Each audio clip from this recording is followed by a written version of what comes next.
Right now we're sending Xbox 360s, and there's a TV, and we send a bundle of games that you can choose, and we send that whole package to a shelter or, like I said, advocacy center or something along those lines. And then year over year, we'll send them updated new games, and then eventually new technology once that technology cycles out, and sort of keep them as updated in technology as we can. But yeah, that's the overall cycle of the program, but it's looking at, instead of hospitals of 300 kids, 150 to 300 kids, we're looking at facilities of about 30 kids or so at a time, looking at these kind of heavy duty mobile game cart facility focused program that we're doing. That's awesome. Cool. So I'm going to move chat. So if people have questions, if you have questions about the domestic violence program in chat too, feel free to toss them out. So I do have a question about that. When we last spoke, you were talking about the logistic difficulties of dealing with that. Did you come up with satisfactory solutions for that? Like, the entire privacy and not knowing and stuff, things like that? Yeah, it's sort of an ongoing, we're always going to be fine-tuning, and as technology evolves, we're always figuring out better ways to do things. Some of the challenges come just with special cases, because some problems can be solved with digital distribution. So when it's difficult to, say, get games to shelters, an anonymous shelter where we can't frequently ship stuff, a potential solution is to say, hey, we just need to be able to get you the actual Xbox and the unit, and then from that point forward, we can just get you, Microsoft points or what have you, and you can download the games. Cool. For other shelters, they say, we don't have an internet connection, our shelter's completely offline, we do that to protect our families, and we go, okay, we have to have a completely different solution. So it's a lot about being a lot more custom, where the hospital system, we're trying to make it very standard so we can provide a very uniform experience. We sort of have to do the opposite for the domestic violence shelters, where we're providing a very customized experience and trying to make it as the same level of quality for everybody, but being very sensitive to everybody's individual needs at the same time. So that's, if I had to summarize the challenges, but also the most rewarding part of this program, it's making sure it's custom, but still up to the same level of standard that we're shooting for all of these facilities at the same time. So Valiant had a question for you in chat. It just scrolled off our screen. Whether you had a favorite story of visiting a Child's Play hospital. So that's actually a really great question, and it's one that we get frequently. And it's a little bit of a misconception, actually, about how Child's Play works. I have actually never been to a Child's Play hospital. We don't visit the hospitals in person. We ship all of the games there either directly from our distributor, or they ship direct from Amazon.com. So if you go to our website and order games, they go direct from the site. The reason that we do that is we want to make sure that the child life support team is spending as much of their time supporting the kids directly as they can. So we don't do any of the requests for impact reports or one-on-one meetings or any of that kind of stuff. We just sort of give it and say, go, do what you need to do with the gifts that we're going to give. We don't actually visit the hospitals in person at all. So I don't have any stories from in the hospitals. We do take testimonials from families and from the child life facilitators who work in the hospitals. So people who are already on the ground in the hospitals, they do send in their stories to us. So if you go to childsplaycharity.org/testimonials, there are some really fantastic, really heartwarming, amazing stories there. But I don't have any stories of that nature because I kind of work on this side of the curtain to make sure that we get the gifts Sure. the hospitals and then let them do what they need to do with it on their side. We just try to stay out of their hair as much as possible. That's very cool. There's at least a couple of people in chat, or have been in chat in the past couple of days that have used child's play services in hospitals, and they've talked to us about it and stuff. So it's always good to hear that kind of feedback, and it's quite rewarding. Yeah, that's it's the sort of thing that when people tell me I've been in a hospital where there were child's play resources, it's never like, oh, that's great. It's like, oh, I'm really sorry that you had to be around the kind of thing that we provide, but I'm glad that you were at a facility that we're able to help, because it is just the incremental change that is made possible by the donors and the people watching your guys' stream makes a huge difference for those kids. It is, if you read the testimonials on the website, it's the difference between remembering a hospital visit that is miserable and scary and lonely and traumatizing, and remembering playing Mario for a couple of weeks. Mm-hmm. And it can really change a person's life, and that's not hyperbole. That's really can be hugely impacting. And something that Child's Play is really focusing on is the actual science behind that, and how games can scientifically and tangibly impact people in terms of their hospital stay and their pain management, and the level of impact games can have when, okay, I am undergoing a painful treatment.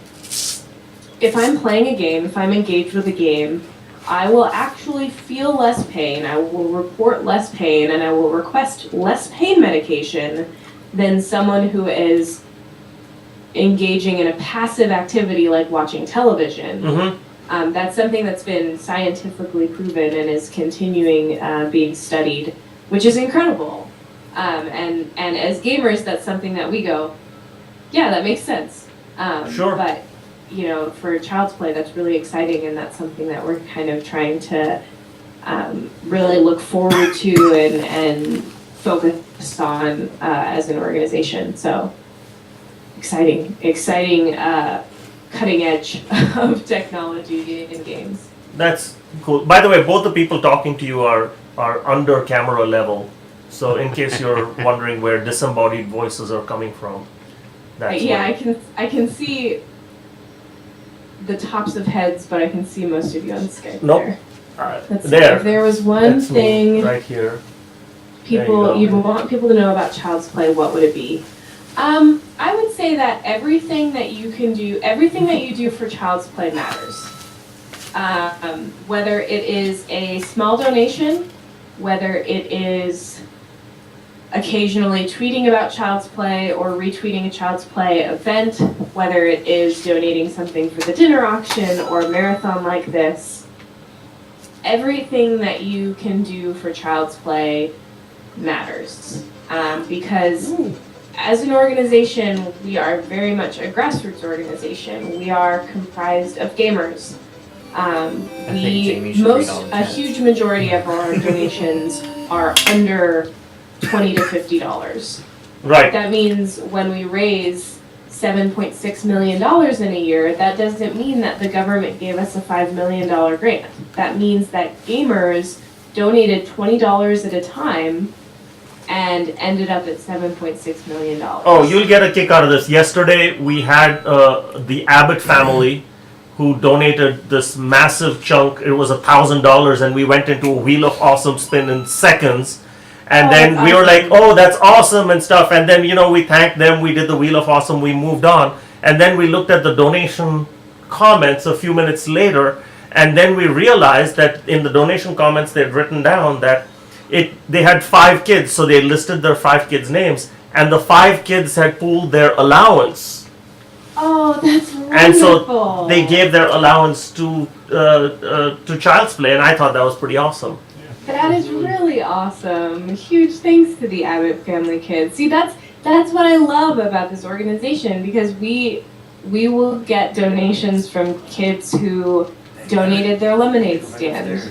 And they, maybe they raised $75. Yep. But think about $75 buying a video game that will go to a hospital. I mean, that would buy at least 2 games for us. $75 can get at least 2 games for us.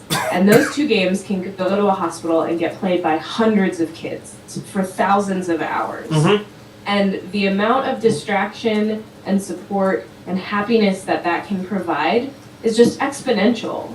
And so if there's anything that I could let people know about Child's Play, it's that every little tiny thing that you can do just grows exponentially. That one retweet that you can do that lets somebody know about Child's Play, and then they can retweet, and then that lets somebody else know, and then they maybe make a donation, and maybe that donation turns into a game, and that game helps hundreds of children. It grows so rapidly with the way that we're structured, and we're so lucky to be able to be set up this way. And so that's what I try to really impress upon people, especially in events like this, is that, I see a lot of people that say, oh, I really can't afford to donate, I gave my $10. That $10 is huge. That $10 is going to, that $10 adds up to almost $56,000. That's a huge number, you guys. That's incredible. And that's going to impact the lives of thousands of kids. And that's amazing. And you guys are awesome for doing it. So I never want anybody to feel like their retweet or their couple dollar donation isn't enough, because it's exactly what makes Child's Play work. You guys are awesome. Thank you. All of you. All of you. Yeah, well, yes. Some people just know our awesomeness innately. Other people have to be told that. Ben, you're awesome. You're supposed to say thank you. Oh, thank there you, you go. Sandeep. So you've expanded into the domestic violence shelters, and it seems like every year it's just amazing, the total of the donations, the rate of growth of Child's Play. Do you think that, do you have enough funding to do everything you want to do with hospitals, or are you continuing to expand that as well, or are there other areas you're looking to expand into? I mean, yeah, right now we're sticking with the hospitals and the domestic violence shelters for, I think, at least the next year-ish, just to see how quickly the domestic violence shelter program takes off, because we're doing that as like an annual application thing. okay. Because just the way that the production runs go for the carts themselves. I want to work on international expansion for our hospital program. I'd really love to see more hospitals in Europe. We don't have any hospitals in South America, and I'd love to expand there. I'm trying to get a hospital, working with Kristen. Kristen is actually trying to get hospitals in every state right now in the US. And just to sort of tick off, achievement unlocked, right? Like, we're gamers, we want to just have all of those little achievements. But there are still ways that we want to expand the hospital program and sort of fine tune that. Even after 10 years, there's ways that we can make that program better and more efficient. And there's actually, there's still sort of behind the scenes stuff that we're doing there to make that program better. For example, this last year, we worked with a research company to evaluate games on their effectiveness. So earlier I was talking about research into games as treatment, and they evaluated games for their efficacy treating different vectors, they called them. But essentially, so they said, okay, we have a kid who is in acute pain, or we have a kid who is bored, or we have a kid who has like a lighter pain, like a headache or something like that. Or we have a sibling of a hospitalized child, a variety of different circumstances. Mm-hmm. And then they rated these different games for how effective they would be in assisting that child. And so we have these massive spreadsheets, which make me so happy, with all of this data, and we use that data to inform our annual purchase this year. So we took that data and said, okay, what games are available to us that actually tick the most of these boxes. So instead of saying, what games do we know that are best for kids, which is what we've done in the past, which, Kristen's got kids, we're really familiar with games, we're gamers, we know which games are well reviewed. Now we're actually looking at like the scientific data of what's researched and what's proven to be most effective for kids in these situations. And so we're still honing those programs within the hospital system. Domestic violence shelter program I want to grow a ton, but we're always kind of keeping our ear to the ground in terms of what programs we could be expanding to in the future as well. So definitely wouldn't say that we wouldn't expand in the future if a really cool program popped up in front of us. Awesome. Well, hopefully things continue to grow as they have in the past, and you'll have every opportunity to do anything you can do for children. Are there any questions from the chat coming in? I think I saw like a second half of a question. There was one that scrolled off on Twitter, and they asked whether you make any kind of calls on what kinds of games go to a hospital, whether you say, oh, Assassin's Creed is not something you want to do, or this or that, or any kind of. So there's probably like a rating thing, but then yeah. But wouldn't the hospital do it? I mean, who does that? Do you guys do that? The hospitals. Yeah, so we say we won't send any games that are E10 plus. We only send games that are E10 plus or below. If a hospital asks for games that are teen rated, we'll put them on their Amazon.com wish list. So that's a very specific circumstance where they know exactly what they're getting. But we won't order games that are teen rated or above, just to be super safe about it. Sure. We are generally pretty careful in terms of violence and content of games.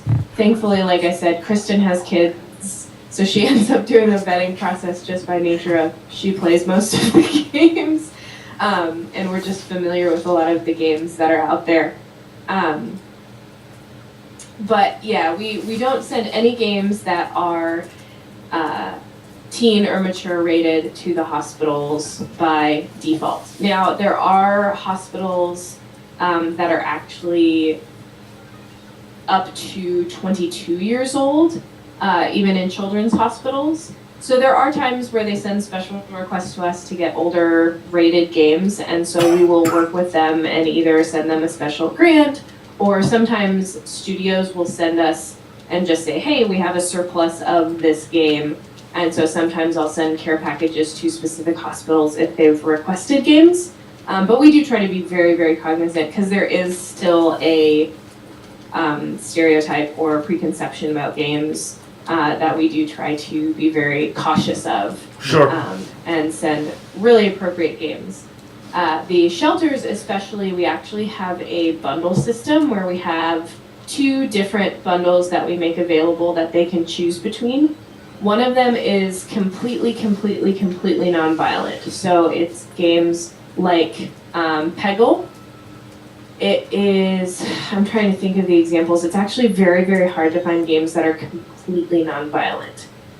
Because a lot of the popular kids games right now are games like the Lego games, Plants vs. Zombies, racing games, sports games. All of those games actually contain enough violence that they could be problematic for domestic violence shelters. So we have completely non-violence, which is puzzle games, games like Peggle, Flower, Flow, Osmos, mostly puzzle games. So that is one bundle that they can choose from. And then we have another bundle that has the games like the Lego games, Mario games, that they can choose from.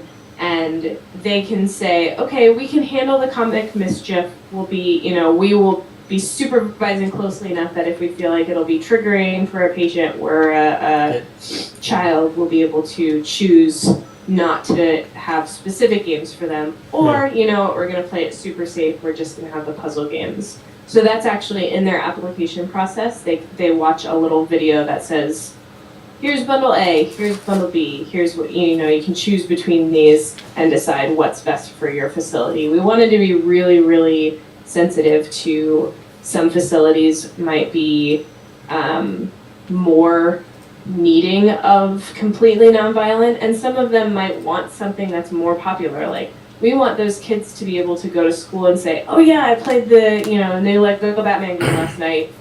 And if it's not going to be harmful to them, that's a really great experience. That's something that's going to be exceptionally helpful. But we want to make sure it's not harmful. So that's a little bit of how we choose the processes for our games. Cool. So 2 other questions scrolled by. One was about mental health and whether you would whether there are any that Child's Play supports, and the second one was how a hospital can become part of the program. Great. Yeah, we have supported mental health facilities through our grant program. They're usually not large enough in scale to join our regular hospital network, but we have supported them through grants before. If you know of facilities that would be interested in joining, have them email foundation@childsplaycharity.org, and that's how they would get involved. Basically, we've supported facilities that don't fit directly within our hospital program. Facilities like physical therapy and rehabilitation therapy facilities. We've sent them things like Wii balance boards, Connect systems, mental health facilities we've sent games to. So we do help beyond just the large hospital network facilities. We just do it in a little bit of a more specialized way because it wouldn't make sense for them to be part of our big hospital network. It would actually probably be more of a hindrance to them. So we want to help everybody in the way that makes sense for them. But yes, we have helped mental health facilities in the past. And to be part of our program, they would want to email foundation@childsplaycharity.org. This is also on the FAQ of our website. This is if you are part of a facility that you already know would like to be involved. If you would like to get a facility involved, email them, find the correct contact for us. They might be in the Child Life Department or their Charitable Foundations Department, and have them email us at foundation@childsplaycharity.org, and we will get them an application. Excellent, thank you. Oh, and I saw somebody ask what games I've been playing.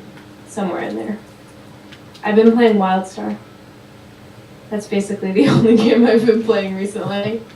I've been playing a lot of WildStar, and it has been a lot of fun. Cool. All right, well, if we have no more questions, I guess thank you so much for your time. Yeah, absolutely. I'll be in the chat in and out. If you guys ever have any questions and I'm not in the chat, please feel free to email me at jdillon@childsplaycharity.org. It's jdillion@childsplaycharity.org, or tweet Calamity Jamie at Calamity Jamie, other way around. We're gonna try to keep going at least through tomorrow evening. Yes. Will Wheaton So that had Will said Wheaton can talk about you guys. on his show and Child's Play, You guys are so famous. that'll be good. Keep playing Mario, guys. You can do it. I believe in you. Keep donating so they can keep playing Mario. Well, you do realize this is our last year.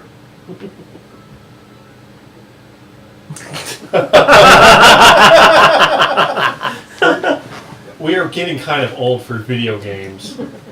Maybe we'll do like spreadsheet marathon. There you go. I'll get involved in spreadsheet marathon. Okay. We could just set up cameras at our workplaces. People can watch us work.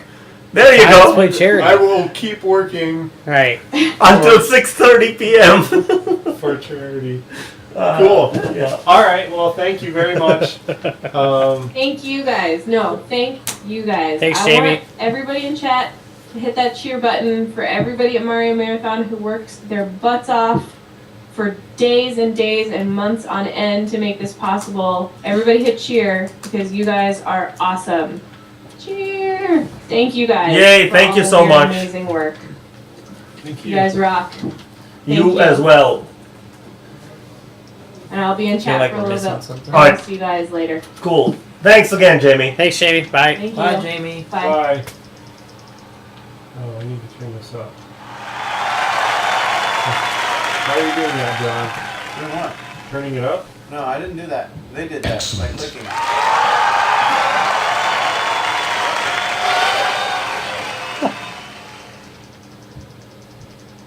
The oh, it's coming out of the wrong speakers. Oh, get the stand, Bobby. Awesome. Oh, there you go. Mab says go fish marathon. How do we get the audio switched All right. over?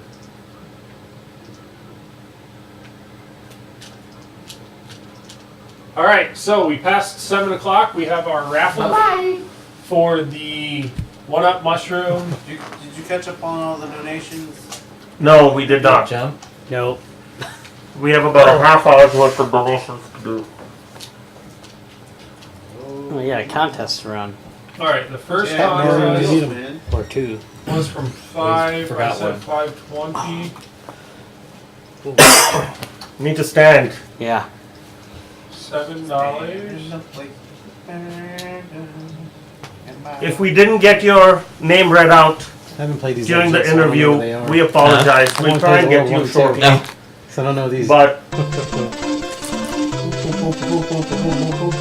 I thoroughly explored one and two a few days It's ago. been 6 months since I put since I. thank you for your tweets, Christina Bredhold and Nate. Hey, Christina. Dr. Wally. No, we Christina. have no idea. Christina is my friend. Is it? Yeah. And she's all our friends now. Don't be so selfish. Like, I know her in real life. I'm gonna She's drop out. donating.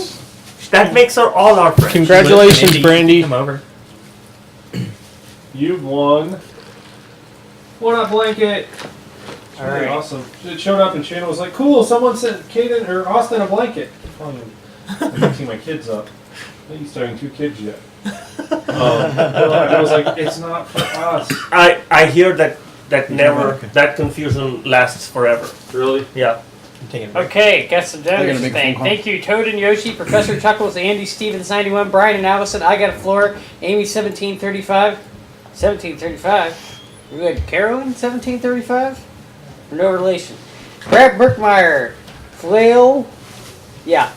Flail Square, Necobun, Mab, or Ranger. Flail what? Linzer Oh! 84. You're reading out their names. Yeah, I get it. Brandy S., the Addis family, Mark and Heather Garcia, Jonas Clausen, Phil Billy, Hongo Sapiens, Brian and Allison, Aaron Sanders, Jace Ferguson, David the Laser, Doctor, and C. Breadhole. Thank you. Also say hi to our friend James. Hi, James. Hi, James. Hi, James.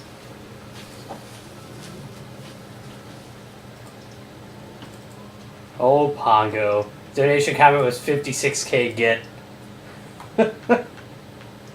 Brad donated because Ranger said so.